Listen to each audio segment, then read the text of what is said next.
Hi, this is Jason from Horrific Nightmares, and it's Saturday, Slashback Saturday. This is a segment created by my good buddy Joe the Horror Man, where he picks a theme, we watch a slasher movie based on that theme, and do a review. Now, this week it is traveling slashers. And of course, that's anything with a car, truck, bicycle, motorcycle, where you basically have to travel to get to where you're going. And it's a slasher movie, of course. And this week, I picked Run, Hide, Die. Yes, in that order. Before I get into my review, I wanted to thank Hobbs because we are actually doing a trade, and this was one of the things that I traded him, per se. So, yeah, I'll get into what I think about this movie in a second, but yeah, special thank you to Hobbs because he's awesome. All right, Run, Hide, Die is a 2012 film which runs approximately 85 minutes and is also known as The Anniversary. Now, I do like this title, but I do think The Anniversary fits it a little bit more, and I'll explain why. But first, this is directed by Colin Joseph Neal.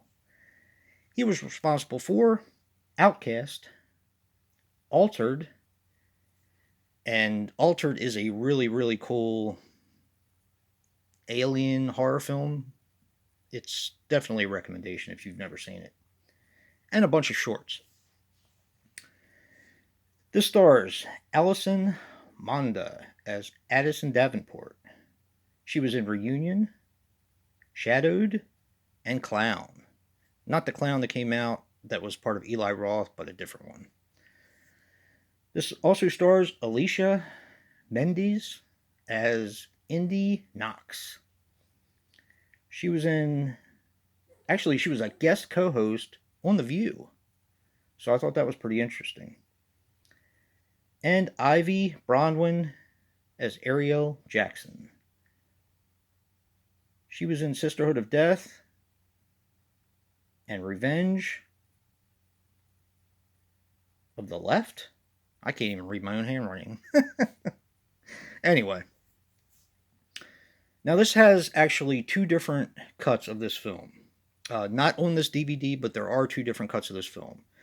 Now, this one is, of course, the 85-minute one.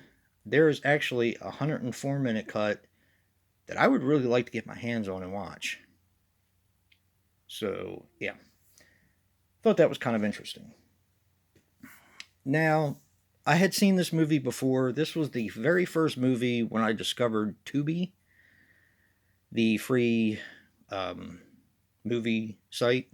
It's the very first movie I watched on Tubi. And to be honest with you, I remember liking it, but I couldn't remember that much about it. So when Hobbs sent it to me, I started watching it because, as I said, it had been a while.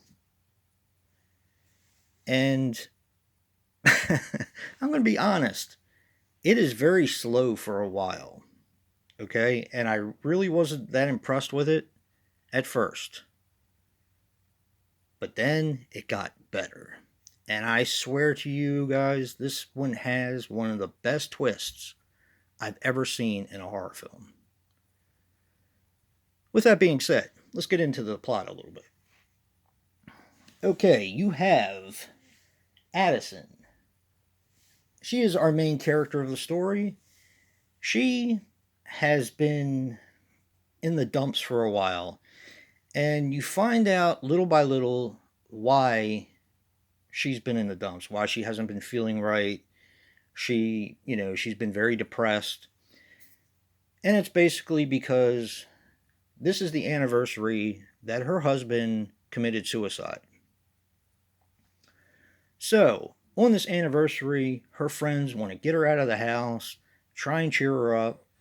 So they jump in this van, and this, of course, is where the transportation part comes in. They jump in a van and they go to a cabin in the woods in order to just have a good time. And there is, I believe there's 6 of them. When they get to the cabin in the woods, you find out, I think it was hers, if I'm not mistaken, her and her husband's. But they're there to have a good time, and they proceed to have a good time until two of the girls are taken hostage by someone who's stalking them. And then the rest of the girls are taken hostage by the same stalker. And eventually are picked off one by one in a very, very interesting twist. I cannot say enough about this twist. As I said, for a while this is a slow burn because it's basically establishing your characters. It's establishing this girl who's been through some kind of mental trauma, and her friends are taking her up, like I said, to the cabin in the woods. And nothing happens for a while. You don't have, a kill every 10 minutes. So you're going to go half of the movie, a little over half of the movie, just establishing the characters. I know a lot of people don't like that, but if you do decide to give this movie a try, the payoff is phenomenal, in my opinion. Now, this kind of starts out as a home invasion film, which turns into a stalk and slasher film. And it's done extremely well, in my opinion. Now, you have your low budget acting, which is not necessarily the greatest. It's definitely better than the one I did last week, which was President's Day. Now, I love that movie, but the acting is not that great in it. The acting is a lot more solid in this. And it's believable that these people are friends. And you don't exactly hate the characters either, so that's a good thing. When they die, you feel bad. Or at least I did. So, anyway, this is a really good one. Like I said, just know what you're getting yourself into. It does take a while to get started, but in my opinion, it does have one of the best payoffs and twists in all of slasher movies. So, take that for what it's worth. And don't forget to see what Joe picked and what our theme is for next week. And if you like what you see in here, hit that like button and subscribe. And until next time, peace.